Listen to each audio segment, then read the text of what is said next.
नमस्कार, मी प्रवीण तायडे. तुम्ही बघत आहात व्हायरल न्यूज. आपण खडकी भागामध्ये आहोत तर तुम्ही बघत असाल युद्ध हा इराण USA या देशामध्ये सातत्यानं युद्ध चालू आहे. त्याच अनुषंगाने युद्ध जर 2-3 देशामध्ये असलं तर हा नुकसान भरपाई या सर्व देशाला होत असते. तर त्याच अनुषंगाने आपण खडकी परिसरामध्ये आहोत. तर खडकी परिसरामध्ये सातत्याने गॅस टंचाई होत आहे. तर इथं महिला आहेत या सकाळपासून येऊन थांबल्यात. तर यांना आतापर्यंत झाले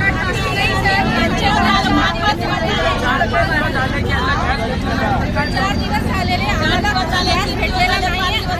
हे लोकांना दरवाजा बंद करून ठेवला आणि हे बघा टायमिंग काय आहे 6 वाजून असं नाही 6 पर्यंत आहे. तुम्ही आता बघा आज दिवस कोणता आहे आणि हे दरवाजा का बंद आहे. हे सर्व्हिस त्यांनी प्रोव्हायडर आहे, सर्व्हिस प्रोव्हायडर आहे. सर्व्हिस प्रोव्हायडरनी ते आपण असं बंद करू शकत नाही का, कारण हे मौल्यवान बेसिक नीड्स आहे. बेसिक नीड्स मध्ये आपण अशा बंद करू शकत नाही. आम्ही सकाळीपासून 4 वाजतापर्यंत 4 दिवस उभी केलेले आतमध्ये जाऊन कम्प्युटरमध्ये.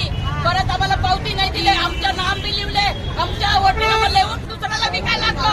15-16 ते दुकानामध्ये 4 वाजता 3 वाजता ती विकायच दुकानामध्ये. दुकानाच्या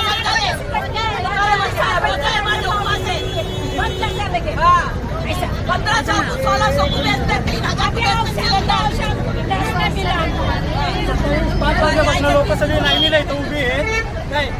आणि 9 वाजता त्यांचा माणूस येतो, हे लावतो, पोलीस लावतो आणि संपलेलं आहे, दुकान बंद आहे, तरी पण एवढा वेळ थांबतात.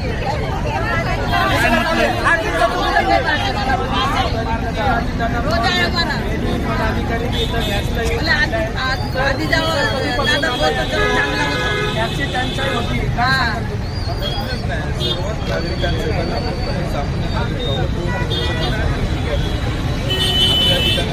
सकाळपासून आम्ही पाहतो लोक 6 वाजल्यापासून येतं आले. 3 दिवस चालले खडकीमध्ये हा प्रकार. कोपोडी दाबली त्यानंतर परिसरामध्ये हे काय असं दिसून येत नाही. फक्त आपल्या खडकीमध्ये असं का खडकीमध्ये झालेलं आहे. खडकीमध्ये चोर आहे.